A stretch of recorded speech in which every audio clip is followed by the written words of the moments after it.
네, 오래 기다리셨습니다. 다른 발표 주제들도 다 뜻깊고 유의미한 주제들인데 마지막 또 빅테크 개인정보 보호와 또 공정거래 정책 방향에 대해서 우리 국내 최고의 전문가이신 홍대식 교수님, 안정민 교수님 같이 연구한 부분에 대해서 또 김진애 변호사님, 복홍석 과장님 이렇게 토론이 있겠습니다. 지금 유튜브에서도 끝까지 20분 이상 이렇게 남아서 들어주시는 게 아마 마지막 주제에 많은 관심이 있으실 것 같은데요. 우리 홍대식 교수님의 발표가 있도록 하겠습니다.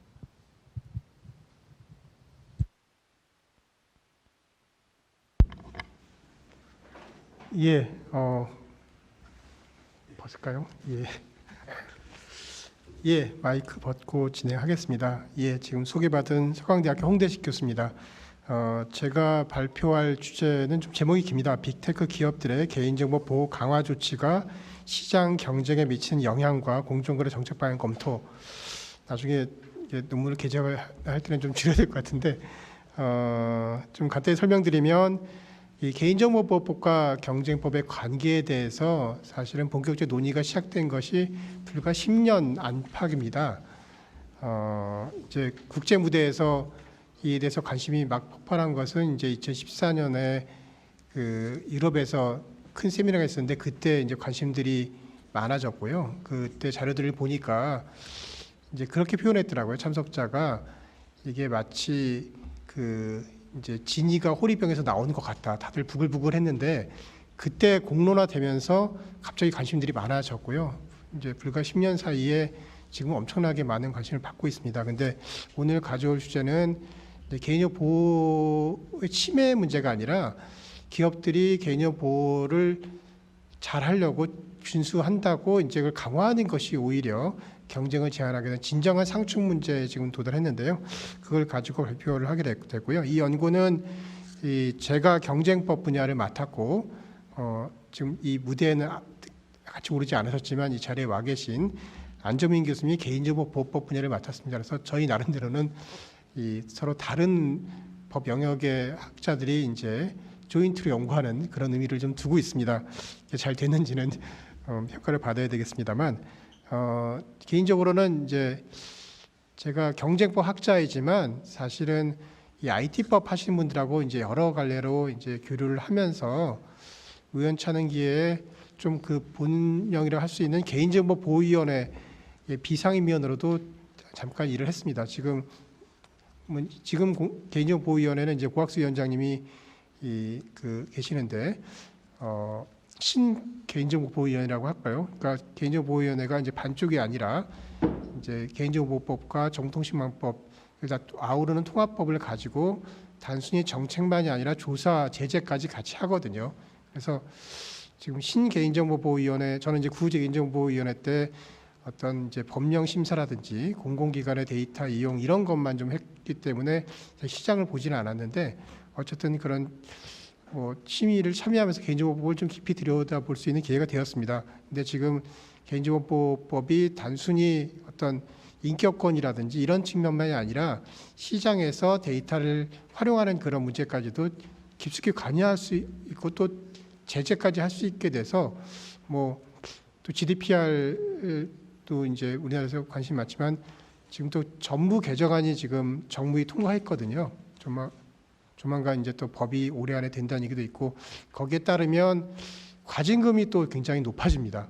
예, 역시 또 우연찮은 기회에 또 그 과징금 기준 용역을 제가 또 수행했기 때문에 그건 다 생각해 보면 공정거래법 과징금 제도를 하는 게 이제 그 흘러서 여기까지 돼서 제 나름대로는 이제 그 경제법 한 사람으로서 개인정보법의 입장도 고려해서 더 균형 있는 연구를 해보겠다고 했는데 잘 됐는지는 역시 평가를 받아보겠습니다.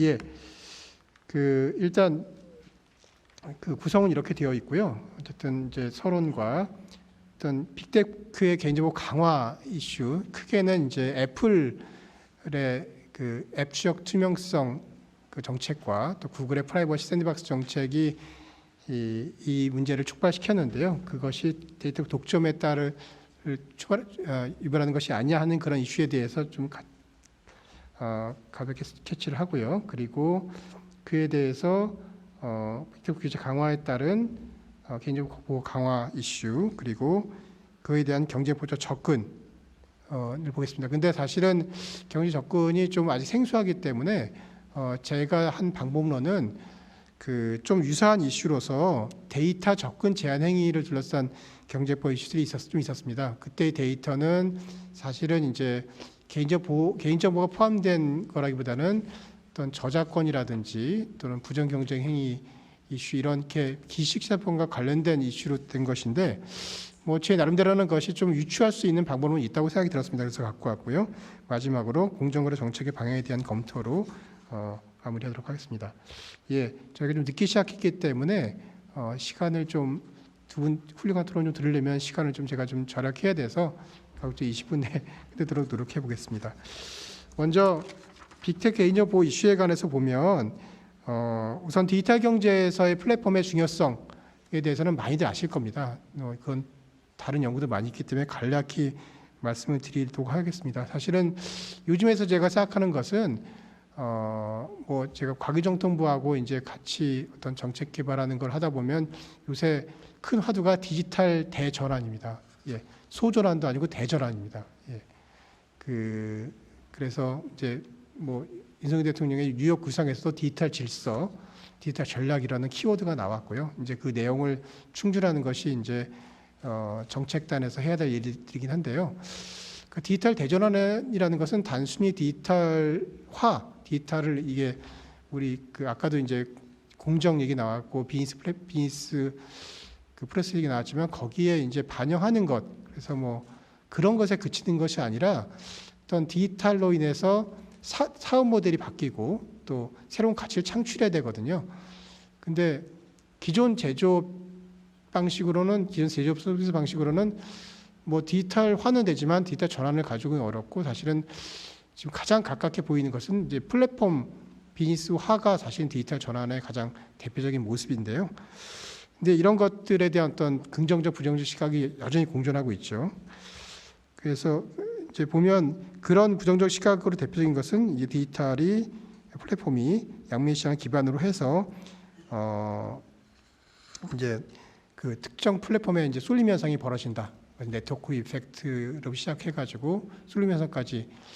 그러니까 제가 보는 견지에서는 쏠림 현상이라는 것 자체도 사실은 어디까지 됐을 때 쏠림 현상인지에 대해서는 좀 판단이 쉽지는 않은데 분명히 쏠림 현상이 있다는 걸 전제로 EU 같은 경우는 게이트키퍼라는 말이 결국 쏠림 현상이 이미 일어난 시장도 아니죠. 시장 획정하지 않고 어떤 분야를 우리가 특정하겠다 정책적으로 그렇게 지금 보여주고 있는 것 같습니다. 근데 또 디지털 플랫폼들이 여러 가지 요인들로 인해서 힘을 행사할 수 있는 생태계 내에서 힘을 행사할 수 있는 능력을 갖는다 하는 건데, 저는 이제 능력이 있다는 것과 뭐 경제학 분석에서 많이 나오는 거지만 그럴 유인이 있냐, 그건 좀 다른 문제라고 봅니다만 아무튼 그런 판단이 필요한 문제고요.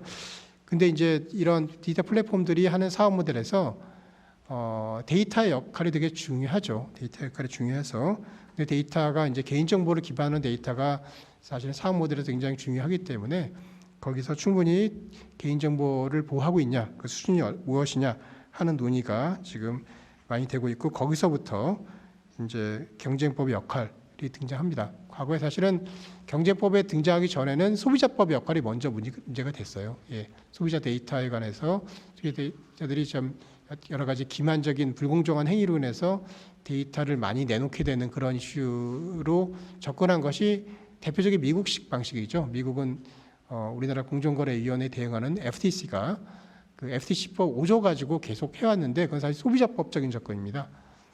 그런데 이제 유럽은 소비자법 정도로 부족하다, 경제법으로 가자, 그런 것들이 EU와 미국식 접근에 좀 차이가 있다고 보여집니다.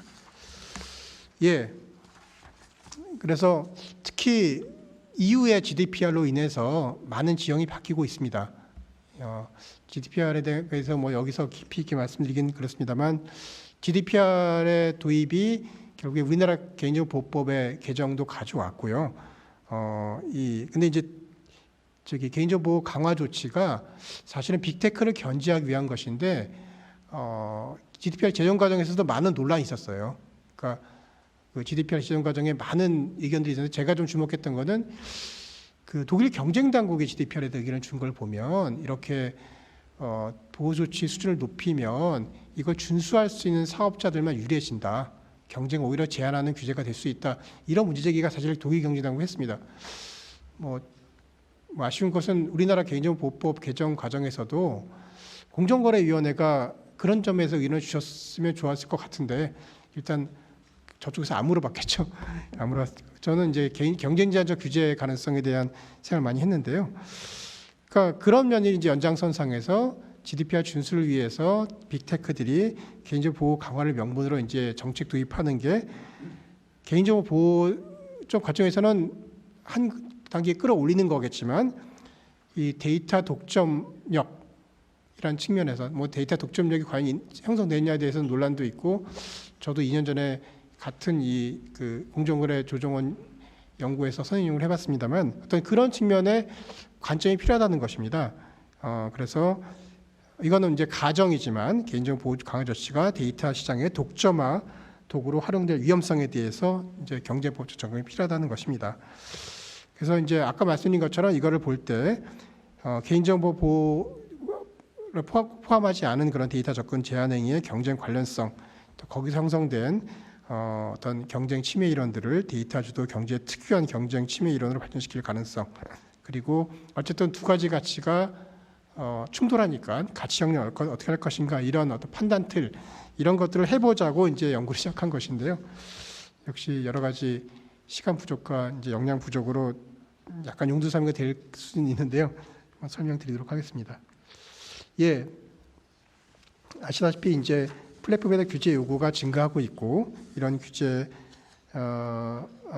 요구들은 이제 그 이 각 분야별의 어떤 고도의 집중 상태가 벌어지고 있다는 전제하에서 움직입니다.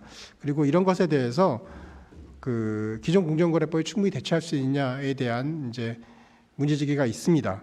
예, 그 뭐 이런 건 많이 논의가 됐는데 어쨌든 데이터 관점에서는 플랫폼 시장의 신규 진입자는 직접 수집 데이터가 상대적으로 적다. 지금 이제 문제되는 것들도 직접 수집하는 사업자들은 문제는 없어요. 그러니까 네이버나 카카오 같은 경우는 역시 독자적으로 수입을 하는데 그 대부분의 사업자들은 이제 구글이나 애플에 의존하거든요. 그런 면에서 활용 가능 데이터가 부족한데 진입장벽이 형성되는 것이 아니냐 이런 문제 제기가 있습니다. 예, 왜냐하면은 특히 광고 시장에서는 많은 이제 그 물론 이제 요즘에 이제 구독 모델도 많이 나오고 있습니다만 많은 신규 진입자들 또 새로운 어떤 플랫폼들은 광고 모델을 많이 가거든요. 특히 맞춤형 광고 모델을 가는데 그럼 타겟팅을 하고 또 그 계속 이용자의 행태를 추적해야 되는데 그것은 이제 구글이나 애플에 과연 의존을 많이 해왔거든요. 뭐 대표적으로 뭐 빅테크라고 생각하는 메타도 그 페이스북이 그 애플, 구글에 의존하는 모델이었습니다. 예. 그럼에 비해서는 이용자 프라이버시 의식은 되게 강화되고 있고요. 예. 동의 방식으로 지금 하고 있는데 우리나라도 지금 동의 방식, 옵트인 방식인데 동의 방식이 사실은 실질적인 동의가 또 자발적인 동의가 과연 되느냐에 대한 논란이 있습니다. 그래서 이런 단순히 동의에 그치지 않고 사업자로 하여금 이제 그 어떤 설계 방식에서부터 처음에 이제 어떤 인터페이스를 줄 때부터 프라이버시를 존중해라 이제 이런 요구들이 있고 이제 프라이버시 바이 디자인 앤 디폴트 이런 게 사실 GDPR의 정신이거든요. 그런 것에 대해서 이런 규제를 준수하기 위한 어떤 이 대응이라고 할 수가 있습니다. 예, 먼저 구글을 설명드리면 구글의 이제 프라이버시 샌드박스는 뭐 딱 떨어진 건 아니지만 이제 기본적으로 이제 우리가 그 온라인 환경을 웹 환경과 그리고 모바일 앱 환경으로 나눌 때 이거는 이제 웹 환경에서의 문제에 좀 초점이 있습니다. 그러니까 프라이버시 그 구글이 쓰고 있는 제공하고 있는 이제 그 웹 브라우저가 이제 구글 크롬이지 않습니까? 구글 크롬이 우리나라는 그렇게까지 막 지배적이라고 하긴 좀 그런데 외국에서는 굉장히 지배적이기 때문에 이 그 브라우저 시장에서 지배적 사업자로 그 인정했었고요. 근데 여기서 보면 이제 그 쿠키라는 것을 제공하거든요. 쿠키라는 걸 제공하는데 이제 이 쿠키가 이제 구글이 직접 하는 그런 그 퍼스트 파티 쿠키도 있지만 서드 파티 쿠키, 그러니까 그 웹에서 이제 활동하고 있는 다른 사업자들이 그 제3자 쿠키를 이용해서 많은 정보를 얻습니다. 예, 쿠키라는 것이 그 뭐 잘 보이진 않지만 뭐 찾아보면 나옵니다. 이제 요즘에는 많이 정보를 주는데 GDPR 때문에 내가 방문하는 웹사이트가 도대체 얼마나 많은 쿠키를 심어놨나 볼 수도 있고 그걸 삭제도 할 수 있고 돼 있는데 사실은 뭐 저부터도 게을러서 잘 안 하는데 요즘에는 특히 EU에서 나온 사이트들은 GDPR 때문에 이게 그 전에는 그냥 내가 웹사이트 방문하면 그냥 동의한 거로 간주했지만 우리가 이러이러한 쿠키들을 하는데 당시 동의하니 이렇게도 물어보더라고요. 이제 그런 것들이 좀 진보된 것인데 기본적으로 제3자 쿠키라는 것이 개인정보를 많이 가져가는 그러한 그 방식이기 때문에 이제 그 이거를 아예 그냥 그 구글은 이걸 바꾸겠다. 제3자 쿠키망에 다른 거 대체하겠다. 이런 식의 이제 정책을 내놨습니다. 그 바꾸는 방식은 이제 뭐 기술적 방식인데 근데 이런 계획을 발표하니까 이 계획에 대해서 그 이제 그 문제가 많이 생긴 거죠. 왜냐하면은 결국 인터넷 온라인 광고 시장은 여러 가지 거기도 이제 생태계가 있는데 여기 보시다시피 검색 시장 점유율, 검색을 통해서 이제 광고를 하니까 점유율이 이제 구글이 92%나 되고요. 그리고 광고 거래소 더블 클릭 for exchange라는 거래소도 이제 구글이 갖고 있고 여기가 점유율 50% 육박한다고 합니다. 그리고 이제 더블 클릭을 이제 구글이 인수하면서 이제 시작된 건데 여러 가지 단계별로 그 더블 클릭이 이제 그 광고 기술에 관해서 많은 걸 갖고 있거든요.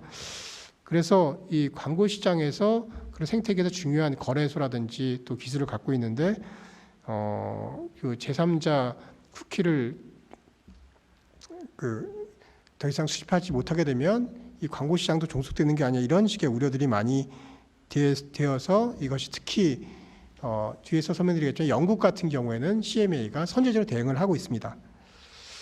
그다음에 이제 그러니까 구글의 프라이버시 샌드박스는 아직 실행된 건 아니에요. 지금 이제 그런 계획에 따라서 어떤 식으로 할 거냐가 논의되는 단계인데 그 구글은 그만큼 이제 많은 사업자들하고 이제 그 협력하는 생태계를 구성한 건데 개방적 생태계이기 때문에 그런 거죠. 근데 폐쇄적 생태계에 있는 애플은 그렇게 복잡한 과정을 거칠 필요 없이 그 지금 운영체제 iOS에 이걸 벌써 도입을 했습니다. 이게 앱 추적 투명성 정책인데요. 이 애플은 이제 자기의 디바이스에 자기 생태계, 자기 구축한 생태계이기 때문에 거기서 이제 광고 식별자라는 IDFA라는 걸 이제 그 본인이 갖고 있는데 이거를 과거에는 그 제3자도 추적할 수 있게 해줬다가 제3자 추적에 대해서는 이제 이 새로운 정책에서는 과거에는 그게 보이지 않았는데 그 제3자들이 앱을 설치를 할 때 화면을 보여줍니다. 그래서 이런 것이 이제 추적 금지 요청에 대해서 당시 허용하겠냐? 이거를 허용하게 되면 당신의 정보는 이 맞춤형 앱 광고에 쓰인다. 그러니까 저도 이제 그 애플 디바이스를 쓰기 때문에 전에 없던 계획이 등장을 하니까 처음에는 좀 겁이 나더라고요. 이거 뭐 문제 있는 거 아니야 이렇게.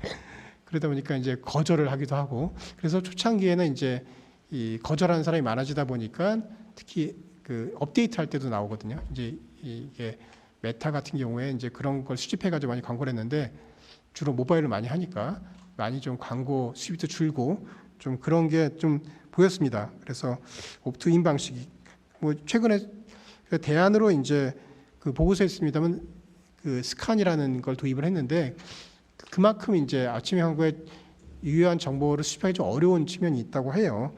그래서 이제 논란이 이슈가 제기되고 이것은 지금 이후에 지금 신고가 되어 있습니다. 조사를 하고 있고요. 예. 어쨌든 이러한 개인정보 보호 강화 정책이 특히 전 세계 모바일 시장, 또 웹 광고 시장에서 큰 변화를 가져오고 있습니다. 이거는 뭐 계속 시시각각 변하니까 현재 상태에 다시 업데이트 해봐야 되겠습니다만 그 애플의 광고 수익의 성장을 가져왔고 그리고 웹 광고와 앱 광고에서 이건 2020년 3월 데이터, 2020년 4월 데이터를 저희가 본 것인데 소폭 타격을 주었다는 발표가 있었습니다. 예, 그러니까 애플 쪽에 타격이 애플 디바이스 타격이 있으면 만약에 구글이 어떤 견제를 받지 않고 본인이 원하는 대로 이제 샌드박스 정책을 할 경우에는 안드로이드 운영체제가 70%이기 때문에 더 타격이 크지 않겠냐는 그런 예측이 좀 있고요. 뒤에 소개하겠습니다만 이제 특히 구글 쪽도 그렇고 애플 쪽도 그렇고 유럽의 유수한 학자들 중에서 이제 그쪽 이제 구글이나 애플에 반대하는 그런 쪽을 대변하는 학자들이 이런 것의 경쟁법적인 문제를 제기를 하고 있습니다. 보고서에 담았고 사실 제가 잘 모르는 분야라서 이거는 나중에 혹시 궁금하신 안정민 교수님께 여쭤보시면 되겠는데 FLOC라는 그런 기술이 나왔다가 그거는 이제 아마 폐기가 된 것 같고 요즘에는 토픽 API 기술로 하겠다는 게 좀 협의되고 있다고 들었습니다. 그래서 저희가 중간 보고를 할 때 이게 너무 외국 얘기만 하니까 우리나라 기업들은 문제가 없냐 이런 거를 좀 조사라고 해서 저희가 이제 국내 대표적인 이제 플랫폼 기업들한테 좀 물어봤는데 기본적으로 많이 여건이 다른 게 국내 플랫폼들은 이제 대규모 플랫폼들은 이 특정 OS에 의존하는 게 아니라 자체적으로 로그인 기반으로 정보를 수집하고 있습니다. 그리고 이거를 우리나라 개인정보법이 이제 결합하는 걸 되게 제한하고 있기 때문에 어디 제삼을 제공도 하지 않고 자기만 쓰고 있는 그런 구조예요. 그러다 보니까 이제 우리나라 대규모 플랫폼, 대규모라고 해봐야 구글하고 애플에 비하면 굉장히 격차가 있습니다만 이런 우리나라 국내에서의 대규모 플랫폼들은 이런 데이터에 관해서 어떤 제3자들과의 네트워크를 형성하지는 않았습니다. 그런 면에서 영향이 다르지만 오히려 구글이나 애플의 행위들이 국내 퍼블리셔들 그리고 중소 온라인 광고 사업자한테 영향을 주고 있지 않을까라는 것이 좀 저희의 추측입니다.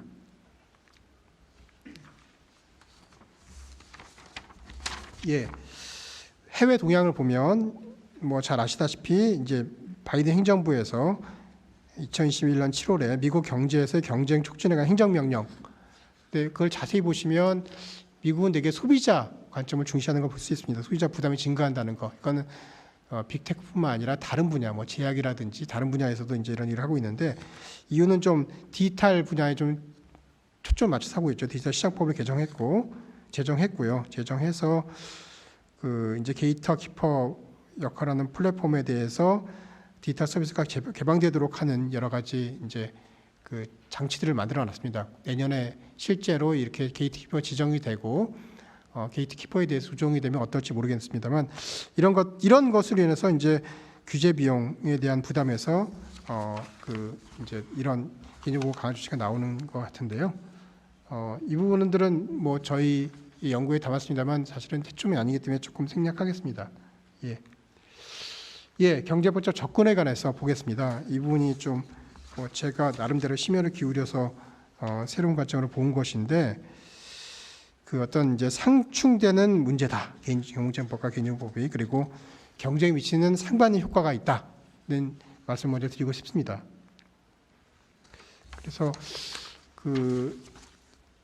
레퍼런스가 많지는 않은데요. 좀 영국이 좀 선제적으로 움직이는 걸 볼 수 있습니다. 영국의 경쟁시장청과 정보위원회, 우리나라 공정거래위원회와 개인정보위원회에 해당하는 기관들인데요. 구글의 프라이버시 샌드박스 정책에 대해서 사건 조사를 했습니다. 경쟁시장청은 우리 법에는 없는 마켓 스터디 권한이 있습니다. 상당히 광범위한 권한이고요. 공정위는 이제 시장의 특정 행위 또 기업 결합 행위가 있을 때 그걸 단서로해서 움직이지만 이 영국의 경제당국은 그런 게 없다 그래도 구조적인 문제가 있다 그러면 조사를 할 수 있고 그걸 가지고 어떤 특정한 행위가 아니더라도 구조를 변경할 수 있는 조치를 할 수가 있는데 어떤 디지털 광고 시장을 하면서 디지털 구글의 프라이버시 샌드박스 정책에 대한 계획에 대한 어떤 착안을 해서 이것에 대해 조사를 했고 이 조사를 하면서 굉장히 특이한 것은 우리 봐서 특이한 것은 CMA가 단독으로 하지 않고 이건 개인정보 이슈니까 ICO랑 같이 조사를 했고요. 같이 발표했습니다. 그래서 두 기관 사이에 이것이 우리가 함께하는 것이 시너지가 있다. 근데 정책 아젠다에서는 약간 긴장과 충돌이 야기될 잠재성이 있는 지점이 있다 등 것에 대해서 서로 이제 그 상호 양해 관점에서 봤습니다. 그러니까 데이터 개인정보위원회 관점에서는 ICO 관점에서는 데이터 접근에 관해서 뭔가 조치를 하는 것이 개인정보 보호 수준을 약화시킬 수 있는 위험들 지적했고요. 반대로 CMA 입장에서는 개인정보 보호법을 집행하고 해석할 때 반경쟁적인 방식으로 할 수 있다. 서로의 위험성을 이제 서로 인정하고 이제 서로 양해를 하고 좀 노력하겠다. 물론 이제 합의를 도달한 것 같지는 않습니다. 서로 공동 노력하겠다. 이 정도 선언적인 걸 그쳤지만 상호의 관점에서 한 것은 되게 의미가 있다고 저는 생각합니다. 우리나라에서도 이런 노력이 좀 있으면 좋겠다는 생각을 하는데 저는 개인정보위원회하고도 제가 소통하기 때문에 그쪽에서도 그런 채널을 열어두겠다는 그런 신호는 맞습니다. 예, 구글의 프라이버시 샌드박스 정책 변화에 대해서는 이런 것을 이제 경쟁법적으로 이슈가 있다는 문제 제기를 한 그런 논문들이 있어서 좀 갖고 와서 검토를 했고요. 그 웹브라우저 시장의 시장지배 사업자이기 때문에 그 이론적으로 역시 제휴자 쿠키를 중단함으로 인해서 그 힘을 광고 시장, 그러니까 다른 퍼블리셔와의 광고 매체 경쟁에서 우위를 가져올 수 있다. 시장지배를 전이할 수 있다. 또 어떤 웹브라우저에서 자기 통제권 기술을 갖게 되면 그것을 가지고 병목 설비를 할 수 있다. 이런 이론적인 제기가 있었습니다. 이런 것들이 이제 그 CMA가 구글한테 그 뭔가 개선 요구를 하는 근거가 됐고요. 그러니까 기본적으로는 이제 어떤 아직 이게 시행된 게 아니기 때문에 불확실성이 가장 큰 요소입니다. 불확실성. 어떻게 그 불확실성을 제거하고 줄이자. 그리고 경쟁 제한적 요소를 좀 미리 좀 줄이자 하는 그런 관점이고요. 애플의 앱 추적 특별성에 대해서는 이미 실행하고 있기 때문에 조사가 좀 이루어지고 있고요. 근데 이제 그 논문에서 이런 문제 제기하는데 그 논문에서도 이제 약간은 좀 다르게 본 거는 애플의 왜냐면은 이제 이미 EU 경쟁 당국이 이 OS 시장을 전체로 보지 않고 라이센스 가능한 시장으로 본 사건이 있지 않습니까? 그러면 라이센스 가능하지 않은 게 애플의 OS인데 애플의 OS만 독자적 시장으로 할 수 있느냐에 대해서는 아직 선례가 없습니다. 그러니까 그런 면에서 이 논문에서는 가정적으로 iOS 운영체제 시장이라는 것을 설정할 수 있다. 그건 되게 특화된 시장인 거죠. iOS의 특화된 시장을 설정할 수 있다고 봐서 거기서 지배 시비가 있다 하는 그러한 주장을 하는데 이거는 실제로 그럴 수 있는지는 아직 좀 열려 있는 쟁점인 것 같습니다. 예, 그 다음에 이제 데이터 접근 행위에 관련된 사건들은 이건 이론적인 것인데요. 일단 데이터가 중요한데 이 데이터에 대해서 뭔가 접근성을 높이는 기술이 있습니다. 그것이 크롤링과 스크레이핑 기술이고요. 근데 크롤링과 스크레이핑 기술은 또 이제 지식재산법적 관점에서도 문제가 될 수 있는 거기 때문에 여기서 충돌이 좀 일어나는 게 있습니다. 그래서 이거 간단히 이건 사실은 개인정보 이슈는 아니기 때문에 그냥 참조한 것인데요. 요즘에 최근에 이제 이 야놀자 사건과 관련된 논문들이 몇 개 나오고 있습니다. 경쟁법 관점에서. 그러니까 이런 것이 이런 어떤 데이터 접근을 가능하게 하는 기술을 지식재산법 관점에서 이제 부는 것들이 개인정보와 법과 개인정보과의 관계에서의 어떤 판단틀을 만드는 데 참조가 될 수 있다고 보여져서 이거 좀 갖고 와봤고요. 사실은 야놀자 사건에서는 개인정보 이슈가 전혀 등장하지 않았지만 미국의 하이큐랩 때 링크드인 사건에서는 이건 캘리포니아 불공정경제법이 물론 이제 적용됐다기보다는 이게 사건을 볼 때 이제 주의해야 될 것이 이게 예비적 금지 명령이거든요. 일종의 가처분 사건이기 때문에 가처분 사건은 소명으로 충분하니까 이론적 가능성이 있으면 사실은 부과를 합니다. 예, 아직 보완까지 안 갔는데 캘리포니아 불공정 경제 주장하는 것만 봐서는 캘리포니아 불공정 경제법 금지하는 불공정 경제에 해당할 가능성이 있다고 보고 이제 그래서 이제 예비적 금지령을 받아줬는데 이때 하이큐랩스의 행위에 대해서 이제 링크드인에서 이것은 개인정보 보호 침해다 이렇게 주장했는데 공개 프로필이다. 그 링크드인에 등장한 것은 그러면서 받아주지 않았습니다. 그래서 이런 것은 개인정보 보호 목적이라고 하더라도 개인정보의 유형이라든지 방식에 따라서는 다르게 평가될 수 있는 근거가 될 수 있다고 보여집니다. 예, 네이버 부동산 부분 사건은 약간 제가 좀 리모트하게 한 건데 좀 이건 생략하겠습니다. 예, 그리고 유럽의 마길 사건, IMS 헬스 사건, 마이크로소프트 사건이 이제 데이터 관련된 경제보호 사건들인데요. 역시 개인정보 이슈는 없지만 여기서 지시권법 이슈를 볼 때 했던 여러 가지 특별한 상황 이론이라든지 이런 것들이 개인정보 쪽에서도 참조될 수 있다고 보여집니다. 예. 그래서 이제 기본적으로 이제 제가 어떤 패러다임을 생각하는 거는요. 요즘에 이제 비가격 변수가 되게 중요해졌거든요. 플랫폼 경제에서는. 왜냐하면 가격까지 따지기 어렵기 때문에. 근데 그 비가격 변수 중에서 크게 논의되는 것이 소비자 품질, 소비자 선택, 그리고 혁신, 앞에 논의했던 혁신 이런 것들인데 그 품질로도 봅니다. 그래서 이제 품질로 보는 거는 그 개인정보 수준을 낮추는 것이 이제 품질 저하라고 해서 이제 보는 거고, 이게 강화하는 것의 문제는 이제 소비자 선택의 이슈로 볼 수가 있을 것 같습니다. 소비자 선택 개념으로 소비자 선택 패러다임이라는 것이 아주 오래전부터 논의됐던 것들인데 이것이 약간 이제 이 단계에서는 많이 논의가 될 수 있는데, 그 경제법은 폭넓은 선택지를 제공한다는 측면에서 선택이라는 측면이 있는 반면에 개인정보법은 어떤 조금 더 그 안에서 선택 행위를 할 수 있도록 정확한 정보를 주도록 한다 하는 좀 구체적인 선택을 제시한다는 측면에서 공통적인 보완적인 목적이 있는데, 이게 자의결정에 대한 딜레마로 표현했는데요. 그러니까 개인정보 보호를 강화하기 위해서 여러 가지 선택 행동에 대해서 제약을 주는 것이 오히려 시장에서 선택지를 줄이는 그 역설적인 효과가 나타난다는 것을 말씀드린 겁니다. 예, 마지막으로 이제 검토를 할 때는 결국 이제 이거를 분석을 해야 되는데, 분석하는 방법론에 관해서는 그 경쟁 침해 이론과 기존의 분석 틀을 좀 출발해야 될 것 같습니다. 그래서 그 제가 오른쪽에 뭐 약탈 이론 축축한 것은 이미 경쟁법에서 쓰이고 있는 판단 그 경쟁 침해 이론인데, 이것이 보다 경제학적인 것도 있고 보다 규범적인 것도 있습니다. 뭐 완전히 새로운 것보다는 이걸 어떻게 데이터 경제 상황 그리고 개인정보 보호 수준 관련돼서 모디파할 것인지가 한 가지 문제인데요. 사실 이제 이런 이론과 또 증명은 별개 문제입니다. 증명의 정도에 영향을 주는 것은 경쟁자 기준, 그러니까 경제자 기준을 정말 동등하게 효율적인 경쟁자 기준을 줄 거냐, 그보다 약화시킬 것이냐, 또 분석에 있어서 반사실 방법론을 쓸 것이냐, 아니면 그런 방법론이 필요 없다 할 것이냐가 되게 여러 가지 변수를 가져오는데요.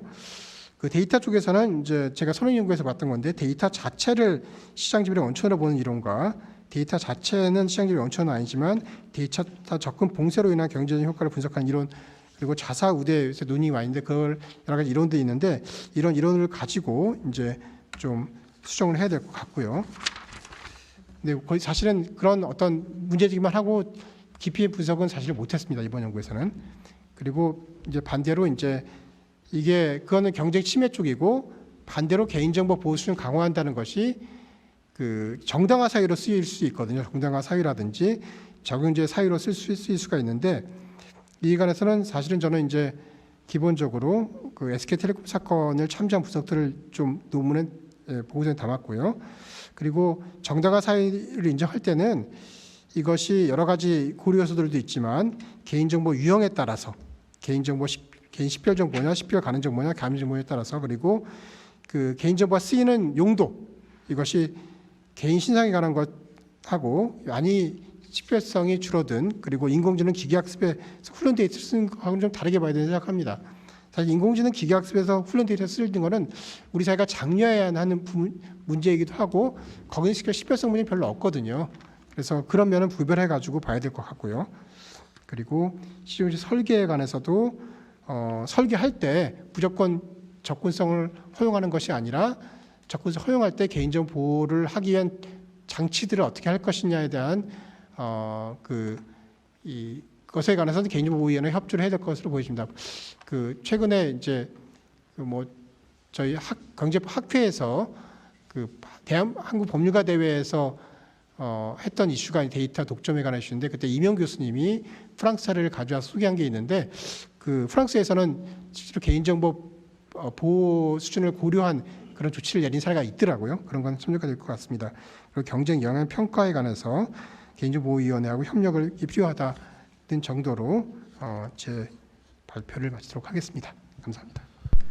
네, 발표문 잘 들었습니다. 아유, 시간만 더 있으면 더 많은 내용을 듣고 싶은데 시간 관계상 시간을 맞춰 주셨습니다. 그럼 이어서 김앤장 법률사무소의 김진호 변호사님의 토론이 있겠습니다. 네, 감사합니다. 그 의미 깊은 자리를 마련해 주신 조정원 관계자 여러분께 감사드리고요. 저한테 이렇게 토론할 수 있는 기회 주셔서 감사드립니다. 무엇보다도 아주 좋은 연구 준비해 주신 홍 교수님 또 안 교수님께 감사드립니다. 저희 토론문 기초로 좀 간략간략하게 말씀드리겠습니다. 그래서 결국에 이제 빅테크 기업들의 개인정보 보호 강화 움직임이 시장에서 오히려 지위를 강화하는 염려가 있는 거 아니냐, 그런 우려가 있고, 특히나 이제 광고 사업자들에게 개인정보에 액세스할 수 있는 권한이라는 것이 매우 중요한데, 그런 것들이 접근이 제한되면 빅테크 사업자들이 경쟁 우위를 가질 수 있는 거 아니냐, 이런 논의들이 있습니다. 이제 여전히 개인정보는 인격권적인 성격이 있고, 소비자가 가면 갈수록 이제 서비스 또 상품 선택할 때 자신의 정보가 얼마나 보호되는지를 많이 고려한다는 점에서 단순히 이제 법상 요구되는 수준 이상으로 어떤 개인정보 보호 조치를 빅테크 기업들이 취한다 그래서 그게 경쟁 제한 의도에 기한 것이라거나 또는 경쟁 제한 행위로 보기는 또 어려운 면이 있다는 점에서 이게 새로운 이제 경쟁 이슈라고 연구자들께서도 정의하신 걸로 알고 있습니다.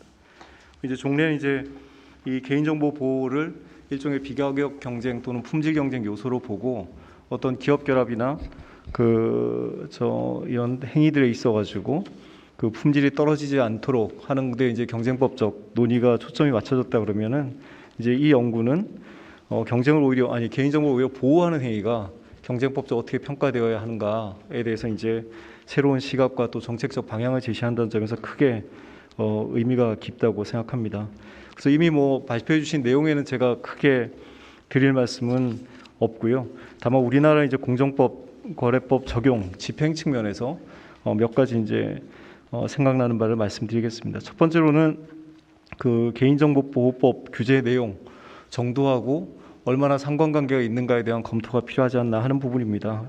지금 이제 홍 교수님 말씀하신 대로 경쟁법하고 개인정보보호법 사이에는 조화 또 이제 중첩되는 영역이 있는데 아까 이제 말씀 주신 바와 예컨대 우리나라 같은 경우는 이용자의 정보 활용이 엄격한 동의 기반으로 되기 때문에 글로벌 빅테크나 외국 기업 같은 경우 외국 기업에 비해서는 AI 활용이나 또는 이제 광고 목적의 데이터 활용이 여러모로 이제 제한된다, 이렇게 이제 말씀을 하신 바 있습니다. 반면에 이제 영국 경쟁 당국인 CMA가 구글의 프라이버시 정책에 대해서 설계 개발 단계부터 적극적으로 관여하고 감독하는 이제 적극적인 경쟁 당국으로서의 모습을 보여준 거에 대해서 평가를 하고 계신데요. 제가 이제 의문이 든 것이, 그럼 영국의 경쟁 당국이 이처럼 프라이버시 이슈에 대해서 적극적으로 관여하게 된 배경이 어떤 개인정보 보호 법제나 또는 당국의 집행 실무에 있어서 어떤 제한이나 한계가 있기 때문에 경쟁 당국 또는 경쟁법의 적극적인 집행이 요구됐던 건 아닌지 하는 의문이 있습니다. 예를 들어서 과징금 부과라든가 형사처벌이라든가 이런 집행 실무들도 경쟁 당국의 역할에 영향을 미칠 수 있는 것은 아닌가, 이런 생각을 했고요.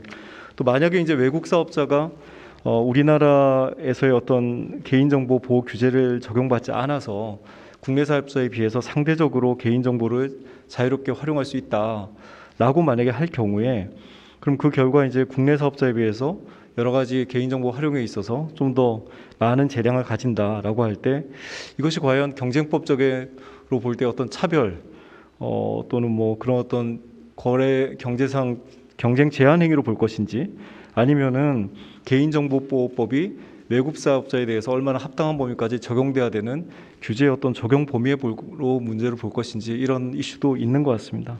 그래서 이제 제가 말씀드리고자 하는 요지는 구글이나 애플 같은 이제 빅테크 기업들이 프라이버시 정책이나 데이터 프로텍션 정책은 글로벌리 아우르는 정책을 할 텐데, 그렇지만 여전히 거기에 대한 경쟁법 적용은 나라별로 개인정보 보호 당국의 정책, 집행, 정보 법제에 따라서 크게 좌우될 수밖에 없는 거 아닌가. 그럼 우리나라에서 가장 알맞은 경쟁법 집행 실무를 또는 이제 그 방향을 정하기 위해서는 개인정보 법제 자체도 또는 그 법 집행의 실무 자체도 외국 법제와 어떤 차이가 있는지에 대한 검토가 전제되어야 되는 거 아닌가라는 이제 의견을 드립니다. 그다음 두 번째로 이제 공정거래법 적용을 위한 소위 말하는 Theory of Harm으로 그 경쟁 침해 이론에 대해서 말씀을 드리면은요. 저도 이게 새로운 경쟁 이슈이기 때문에 새로운 침해 이론 또 분석 틀이 필요하다는 연구자의 견해에 전적으로 동의를 하고요. 다만 이제 연구자께서 그 몇 가지 이제 이론들을 후보로서 이제 제시하셨는데 조금 더 이제 생각을 해봤더니 실질적으로 현행 규정과 관련 법리를 적용해 보면 규율하기가 쉽지 않겠다라는 생각이 들었습니다. 그래서 제가 뭐 이거를 어떤 깊이 있는 결론을 말씀드리기보다는 앞으로 이제 실제 집행에 있어서는 이런 고려 사항들이 있지 않겠나라고 몇 가지 이제 생각해 본 것이, 예컨대 이제 거래 거절 같은 경우에 대법원이 종래 이제 사업상 필요성에 대한 정당한 사유를 크게 인정하고 있기 때문에 과연 그러면 개인정보 보호를 위해서 어떤 이용자 추적 같은 것들을 제한하는 이용자 보호가 사업성 필요성 인정이 안 될 것인가, 이런 부분이 있을 것 같고요. 그다음 이제 필수 설비 같은 경우도 예컨대 이제 구글이나 애플이 강화된 정책에 따라서 식별 가능한 개인 단위 정보가 아니 어느 정도 이렇게 집단화되고 그 유형화된 정보를 제공한다 그럴 때 과연 그러면 구글이나 애플이 가지고 있는 예를 들어서 이제 다른 경쟁사 가질 수 없는 이용자 하드웨어에 대한 식별 정보 같은 것까지도 전부 다 제3자에게 필수 설비가 될 것인가 하는 부분이 좀 의문이 있습니다. 왜냐하면 필수 설비라는 것은 그 정보가 없을 때는 사실상 사업 수행이 불가능한 정도에 이르러야 되기 때문에 그런 부분에 대한 의문이 생길 수 있고요. 또 이제 기본적으로 사업자들이 이제 정보를 활용한다는 것은 법이 요구하는 방식에 따라서 적법하게 동의를 받고 그 목적에 따라서 제3자 제공 또는 활용을 하게 되는 건데요. 그럼 자기가 수집할 때 그런 적법한 동의를 얻어서 A, B, C 목적으로 쓴다라는 것에서 동의를 얻은 사업자가 제3자는 그런 동의를 받지 않았는데 그런 이유로 제3자는 A, B, C로 못 쓴다라고 하는 것을 차별이나 또는 뭐 시장 지배력 전 이론에 따른 바틀렉 효과로 얘기할 수 있는 것인가, 또는 그 반대로 따지면 예컨대 본인은 개인정보법이 요구하는 바에 따라 가지고 여러 요건들을 다 갖춰서 동의도 받고 열심히 수집 활동을 했는데 제3자가 그런 용도로 쓰지 못한다는 이유로 나도 그러면 그렇게 못 쓰는 것인가, 이런 거는 조금은 이제 개인정보보호법제가 가지고 있는 기본적인 취지나 또는 그걸 동의를 받기 위한 여러 노력들을 조금 무력화시킬 수 있는 논의이기 때문에 좀 더 이렇게 거기에 이제 자사우대라든가 차별 이론을 적용하는 데 있어서는 고려할 것이 많이 있겠다라는 생각이 들었고요. 그래서 이제 제가 이제 한 가지 제안드린 것은 어떤 이론적으로 이거를 뭐 A이론, B이론, C이론 이렇게 가는 것도 중요하지만 결국에는 이제 빅테크 또는 이제 국내 기업들의 개인정보 보호 강화 조치가 실제로 국내 시장에서 어떤 메커니즘을 통해서 경쟁을 제한하는지 하는 것들이 실증적으로 연구가 돼야 거기에 맞는 이론을 찾는 방식도 고려해 볼 수 있지 않을까 생각을 했습니다. 마지막으로 이제 정당한 행위 부분입니다. 그래서 그 연구자님 말씀하신 대로 정당한 행위 내지는 지재권, 저작권에 관한 논의들이 참고는 분명히 될 수 있는데요.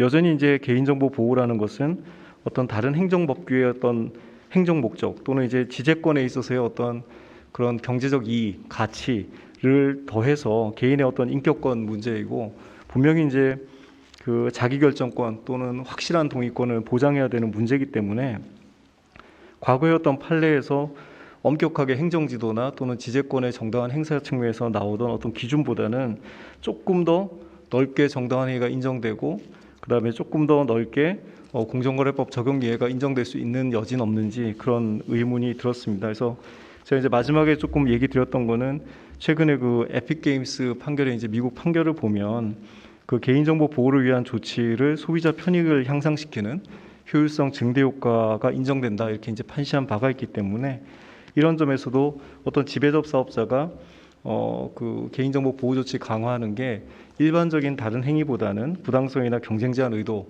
인정하는 데 있어서는 조금 더 어려움이 있지 않을까라는 생각을 했습니다. 어쨌든 저도 뭐 여러 가지 이제 국내에서 적용하는 실무 관련해서 궁금한 사항들을 조금 말씀드렸고요. 어쨌든 이 연구가 제가 생각할 때는 새로운 경쟁 문제에 접근하는 여러 시사점들을 제시하고 있기 때문에 앞으로 이를 기초로 해서 여러 실증 연구나 후속 연구들이 이어지면 좋을 것 같습니다. 감사합니다. 네. 심층적인 토론 감사드립니다. 예, 마지막으로 공정위 경제분석가 복국성 과장님의 토론이 있겠습니다. 예, 안녕하십니까. 공정거래위원회 복홍석입니다. 오늘 뜻깊은 자리에 좀 토론을 할 수 있도록 초대해 주신 공정거래 조정원 공정거래연구센터 임직원의 관계자분들께 감사드립니다. 아울러 오늘 훌륭한 보고서를 작성해 주신 홍대식 교수님과 안정민 교수님께도 감사의 말씀드립니다. 홍대식 교수님과 안정민 교수님의 보고서는 빅테크 기업들의 개인정보 보호 강화 조치에 따라 관련 시장에서 경쟁이 제한되는 경우 개인정보 보호라는 긍정적인 효과는 최대한 유지하면서 경쟁 문제를 해소할 수 있는 바람직한 법 집행 방향이 무엇인지에 대해서 논의하고 계십니다.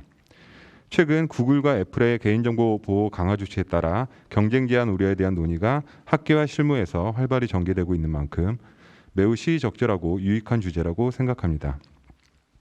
우선 발제문에서 제시된 연구진들의 주요 주장에 대한 개인적인 의견을 말씀드리고 실무적인 관점에서 최종 보고서 또는 추후 후속 연구에서 다뤄졌으면 하는 내용들에 대한 코멘트를 드리는 방식으로 토론을 진행하도록 하겠습니다.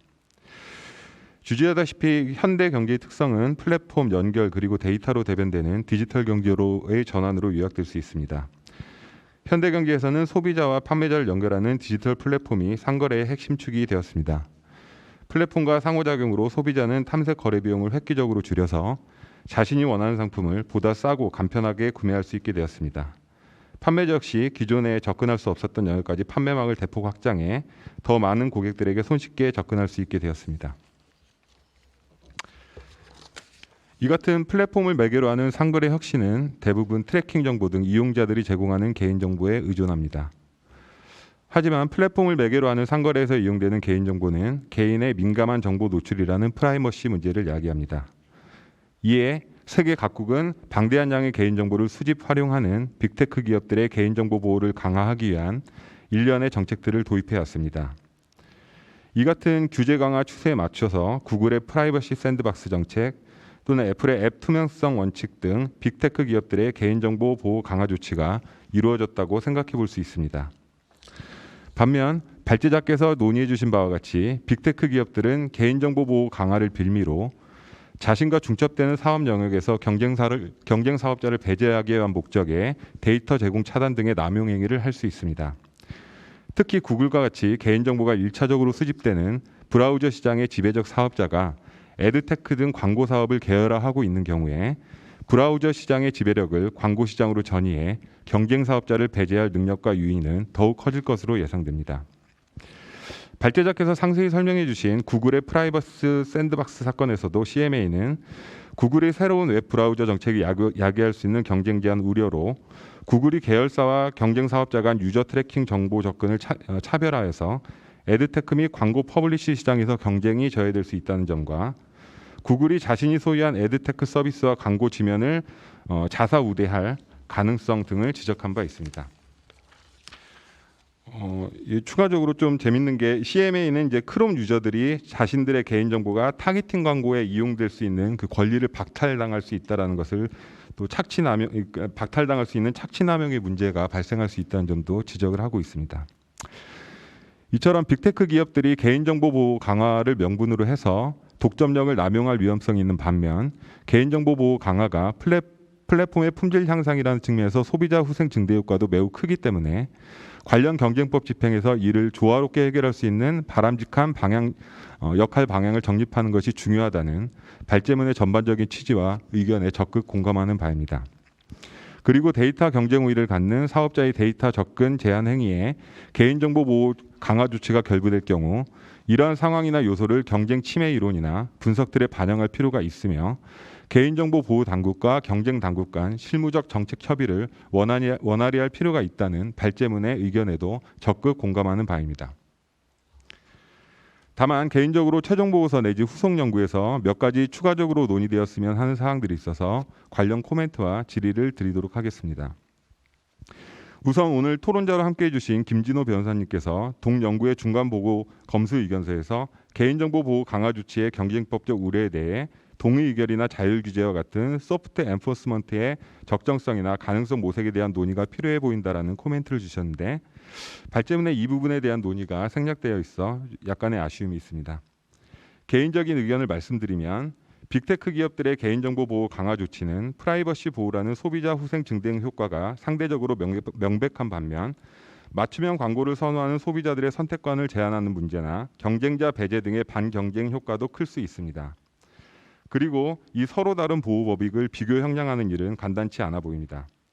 또한 경쟁 당국이 개인정보를 이용한 광고 구현 알고리즘 기술을 해박하게 이해해서 개인정보를 보호하면서 경쟁상 문제를 해결할 수 있는 적절한 시정 조치를 설계하는 일도 결코 쉽지 않을 것이라고 생각됩니다. 이에 동의 의결을 통한 사건 처리의 장점이 크게 부각될 수 있는 영역이 아닐까 하는 생각이 듭니다만 그 적정성 여부에 대해서는 심도 있는 논의가 필요하다고 봅니다. 다음으로 경쟁 당국의 개입 시점과 관련된 문제입니다. 오늘 자세히 논의된 CMA의 구글 프라이버시 샌드박스 사건은 여타의 시장 지배적 지위 남용 사건과는 다른 특이점이 있습니다. 당 사건은 온라인 플랫폼과 디지털 광고라는 표제의 CMA 시장 연구에서 제기된 여러 가지 문제점들을 바탕으로 CMA가 구글의 프라이버시 샌드박스 계획 내지는 어나운스먼트 단계에서 조사를 진행하였고 관련하여 제기된 몇 가지 경쟁 제한 우려를 해소하기 위한 구글의 확약을 CMA가 수용하였다는 것을 주요 내용으로 합니다. 그래서 특이점은 이게 제가 알기로는 CMA의 마켓 인베스티게이션에 의한 어떤 레머디나 동의 의결 조치가 아니고 이게 계획의 공표 그 자체를 법위반 행위로 보아서 경쟁 당국이 개입해 적극적인 시정 방안을 마련한 사례로 이해가 되고 있습니다.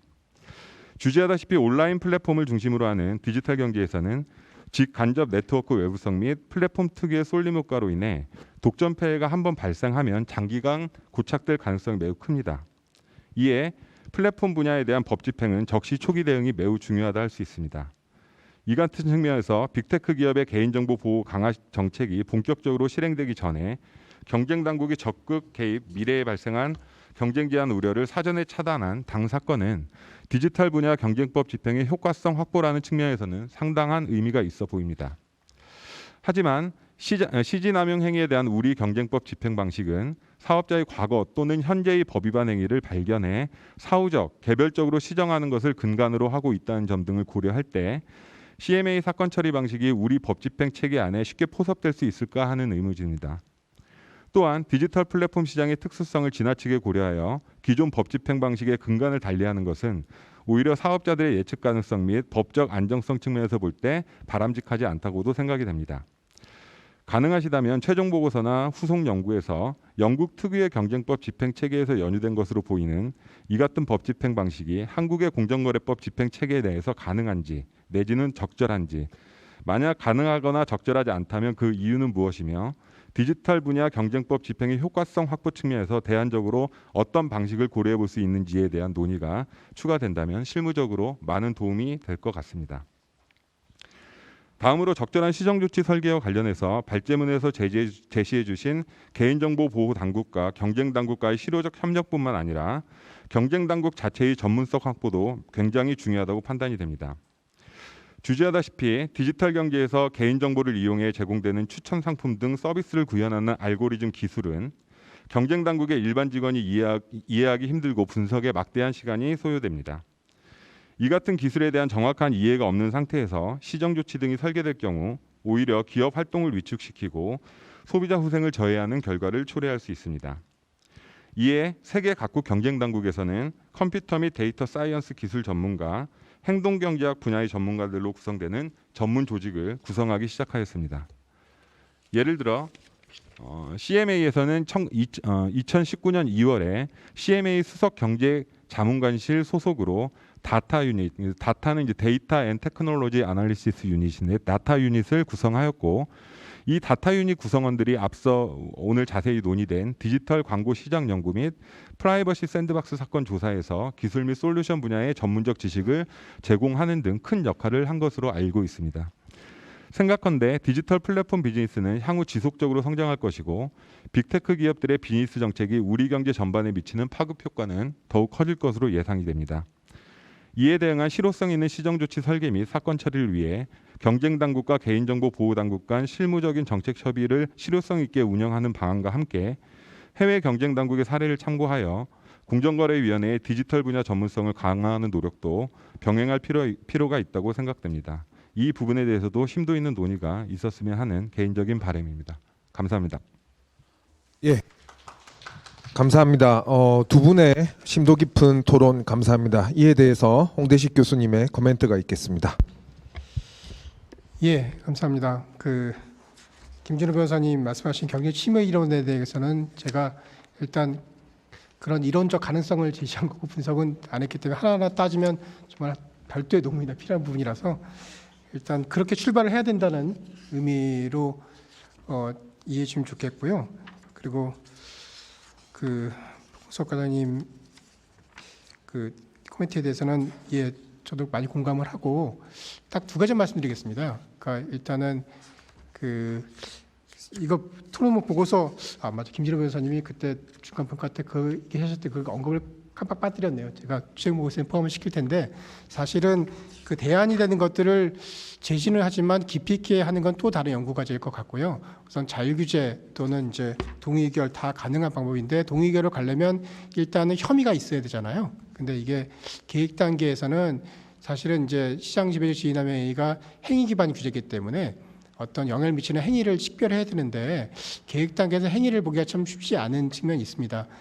그래서 이거를 제대로 하려면 영국식의 마켓 스터디, 그러니까 이번에 전면 개정으로 영국식의 마켓 스터디가 좀 들어왔어요. 그래서 공정위가 이제 그 근거를 가지고 이제 구조적인 경쟁 제한 독과점 요소가 있는 시장을 좀 타겟팅해서 실태 조사를 하고 있는 걸로 알고 있거든요. 근데 문제는 실태 조사를 해서 영국은 실태 조사 결과 문제가 있으면 바로 시정 명령까지 갈 수 있는 어떤 구조적인 시정 조치를 할 수 있는 그런 권한인데 그런 권한까지는 공정이 갖고 있지 않죠. 근데 그거는 사실은 그 나라의 특성이라든지 전통을 고려해야 되는 거니까 그런 권한을 필요로 한다는 어떤 사회적 합의가 있어야 될 것 같고요. 그렇지 않은 경우에는 적어도 공정위가 실태 조사 결과로 관련된 부처랑 협의해 가지고 뭔가 정책적인 대안을 내놓는 것이 좋을 것 같고요. 근데 한 가지 좀 지적하고 싶은 것은 현 정부 들어서 이제 자율규제기구가 작동을 하고 있는데 자율규제기구가 아주 전통적인 접근한다고 저는 생각하는 것이 4개 분과가 있거든요. 가불 분과하고 소비자 분과. 전통적으로 공정위가 하는 분과들은 공정위가 지원을 하는데 3분과가 데이터 AI 분과입니다. 데이터 AI 분과에 대해서 공정위 역할을 할 수 있다고 아무 생각을 안 했던 것 같아요. 예. 저는 데이터 AI 쪽에서도 경제적 접근이 필요하다고 생각하는데 아무도 그런 생각을 하지 않고 필요성을 잘 안 느끼는 것 같아요. 근데 그런 거는 이제 왜 그런지에 대해서 함께 고민을 해봐야 될 것 같습니다. 예. 그리고 이제 공정위에서 전문조직 구성. 그러니까 저도 CMA 모델을 많이 생각했지만 이제 복과장님도 CMA 모델 얘기했는데 CMA가 영국 내에서 이런 디지털 경제 정책에 관해서 리더십을 가질 수 있는 조율자 역할을 할 수 있는 그런 배경이 무엇인가를 한번 진지하게 고민해 봐야 되지 않을까. 그러니까 이건 저도 들은 얘기입니다만 저도 영국에서 유학했습니다만 영국 정부 방문해 보면 되게 부처가 협력이 잘 돼요. 그게 전통이 있습니다. 그래서 한국의 공무원이 거의 영국 가가지고 너희는 부처 간에 뭐 칸막이 없냐 이렇게 그러면 오히려 영국 사람들은 그게 전통이기 때문에 한국에서는 부처 간에 협력 안 한다는 걸 이해를 못 하더라고요. 우리가 이걸 제대로 하려면 물론 우리의 문화가 전통이 있기 때문에 갑자기 영국처럼 될 수는 없어요. 그건 분명히 차이를 갖고 해야 되는데 우리의 한계 내에서 영국식 모델에 근접하기 위해서 뭘 해야 될지 조금 더 고민했으면 좋겠습니다. 그러니까 공정위에 주문하고 싶은 것은 전무조직 다 좋은데 전무조직을 갖고 그런 어떤 전략을 하려면 공정위가 좀 발전해야 될 것은 이게 보통 일이 아니거든요. 그러면 계획을 세우고 예산을 따야 돼요. 그런 노력을 실시를 하셔야 됩니다. 물론 학자들이 지원하겠지만 그런 부분부터 하나씩 바꿔갔으면 좋겠습니다. 예, 감사합니다. 예, 늦은 시간까지 경청해 주신 모든 분들 그리고 유튜브 시청자분들께 또 발표자 토론자분들께 감사드립니다. 오늘 논의는 중장기적으로 공정거래 정책 수립에 큰 기여가 될 것으로 생각합니다. 이것으로 2022년 공정거래 학술연구 지원 사업 최종 발표회를 마치겠습니다. 감사합니다.